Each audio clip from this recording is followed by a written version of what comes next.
নমস্কাৰ, মই খাইৰুল। ইউপিএসসি মানে union public service commission, central arm police force, য'ত এসিস্টেন্ট কমান্ডেন্ট ভেকেন্সি ওলাইছে আৰু এই ভেকেন্সিসমূহৰ সবিশেষ জানিবলৈ আমি কম্পিউটাৰ স্ক্ৰীনত চাওঁ বলক। মোৰ কম্পিউটাৰ স্ক্ৰীনত আপোনালোকে দেখিবলৈ পাইছে যে ইউপিএসসি CAPF ৰিকুৱাৰমেণ্ট 2026 য'ত 349 এছিষ্টেণ্ট কমাণ্ডেণ্ট পোষ্ট ওলাইছে আৰু এই পোষ্টসমূহত অনলাইন যোগে আবেদন কৰাৰ অন্তিম তাৰিখ হৈছে 12/3/2026।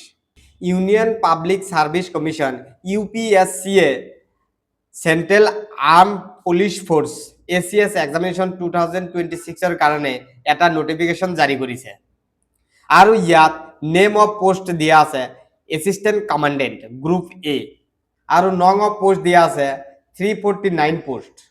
অর্গানাইজেশন ওয়াইজ ভ্যাকেন্সি দিয়া আছে BSF ত দিয়া আছে 108, CRPF ত দিয়া আছে 106, CISF ত দিয়া আছে 70 আৰু ITBP ত দিয়া আছে 12, SSB ত দিয়া আছে 53।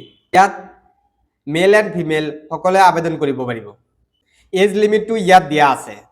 ক্যান্ডিডেটৰ এজ 20 বছৰৰ পৰা 25 বছৰৰ ভিতৰত হ'ব লাগিব। ইয়াত এজ ৰিলেকশ্যন দিয়া আছে ক্যাটাগৰি ওয়াইজ।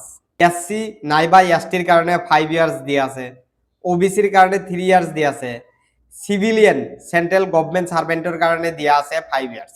এই এসিস্টেন্ট কমান্ডেন্ট পোষ্টৰ কাৰণে যি কোৱালিফিকেশন লাগে সেই কোৱালিফিকেশনখিনি ইয়াত দিয়া আছে।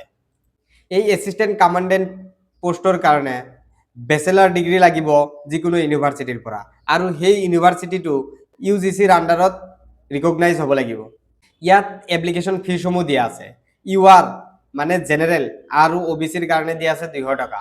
Female SC ST person with ডিসেবিলিটিসৰ কাৰণে ফিজ দিব নালাগে। ইয়াত ইম্পৰ্টেন্ট ডেটসমূহ দিয়া আছে। Starting date of online application submission 20 February 2026। Last date of online application submission 12 March 2026। তো যিসকল ব্যক্তিয়ে এতিয়ালৈকে এই এসিস্টেন্ট কমান্ডেন্ট পোষ্টত এপ্লিকেশন কৰা নাই, অনতি পলমে তেখেতসকলে আবেদনটো কৰি ল'ব। তো এনেকুৱা ধৰণৰ আৰু বেছি ইনফৰমেটিভ ভিডিঅ' পোৱাৰ কাৰণে মোৰ চেনেলটো সাবস্ক্ৰাইব কৰি দিব। ধন্যবাদ।